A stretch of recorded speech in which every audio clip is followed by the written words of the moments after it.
मसलहत आमेज होते हैं सियासत के कदम, तू ना समझेगा सियासत तू अभी इंसान है। जी हाँ, दुष्यंत कुमार जी का एक शेर है कि राजनीति हर किसी के समझ में नहीं आती और ख़ासकर इंसानों की समझ में तो बिल्कुल नहीं आ सकती। जी हाँ, एक राजनीतिक दाव बहुत शानदार तरीके से खेला गया और कहा गया कि कृषि कानूनों की वापसी होगी, रद्द हो जाएंगे।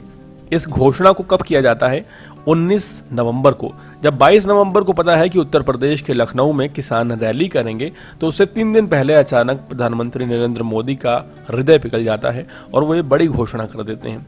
एक तरफ चालाकी है केंद्र सरकार की और दूसरी तरफ विपक्ष का पागलपन है। विपक्ष जो पूरे 1 साल इस बात पर मेहनत करता रहा कि किसी तरह से कृषि कानूनों को मुद्दा बना लें और कृषि कानूनों के मुद्दे की आड़ में अपनी राजनीति को ठोक लें, वही विपक्ष आज लाचार नजर आ रहा है। विपक्ष इसलिए भी लाचार नजर आ रहा है कि जिस मुद्दे को पालने पोसने में पिछले 1 साल से विपक्ष लगा हुआ था, वो मुद्दा अचानक 19 नवंबर को खत्म हो जाता है और प्रधानमंत्री नरेंद्र मोदी घोषणा करते हैं कि ना सिर्फ तीनों कानून वापस ले लिए जाएंगे, बल्कि एमएसपी पर भी कानून बना दिया जाएगा।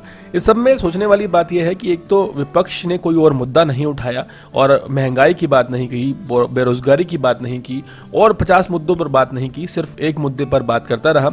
वहीं उस मुद्दे को आखिरी समय में सरकार मान लेती है, तो जिस मुद्दे को पाल पोस कर विपक्ष ने बड़ा किया, वो मुद्दा बेजान हो गया। चूंकि अब 3 महीने चुनावों में बचे हैं, तो ऐसे में विपक्ष के सामने एक बड़ा चैलेंज है कि किस तरह से एक नया मुद्दा उठाया जाए और उस मुद्दे को 3 महीने में ही जवान कर दिया जाए। सरकार की रणनीति तो पूरी तरह से सफल रही। किसान आंदोलनकारी भी खुश हुए कि किसान कानून रद्द हो गए और उनकी मेहनत रंग लाई।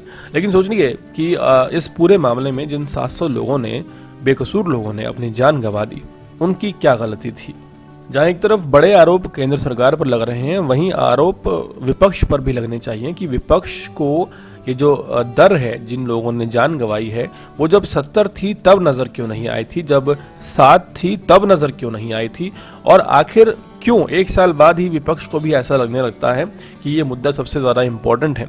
और चरणजीत सिंह चन्नी, जो कि पंजाब के मुख्यमंत्री हैं, पिछले कुछ दिनों से मुख्यमंत्री बने हैं, महीने 1.5 महीने से, और लगातार जिस रफ्तार से काम कर रहे हैं, अगर उसी रफ्तार से पंजाब सरकार पहले काम कर रही होती तो शायद किसानों को दिल्ली ना आना पड़ता।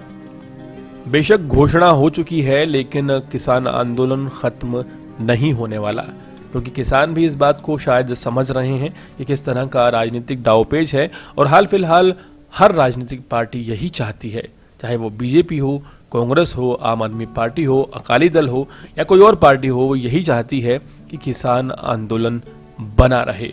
वक्त का ये हेरफेर देखिए, किसी समय बीजेपी ये नहीं चाहती थी कि किसान आंदोलन खत्म हो और आज विपक्ष ये नहीं चाहता कि किसान आंदोलन खत्म हो।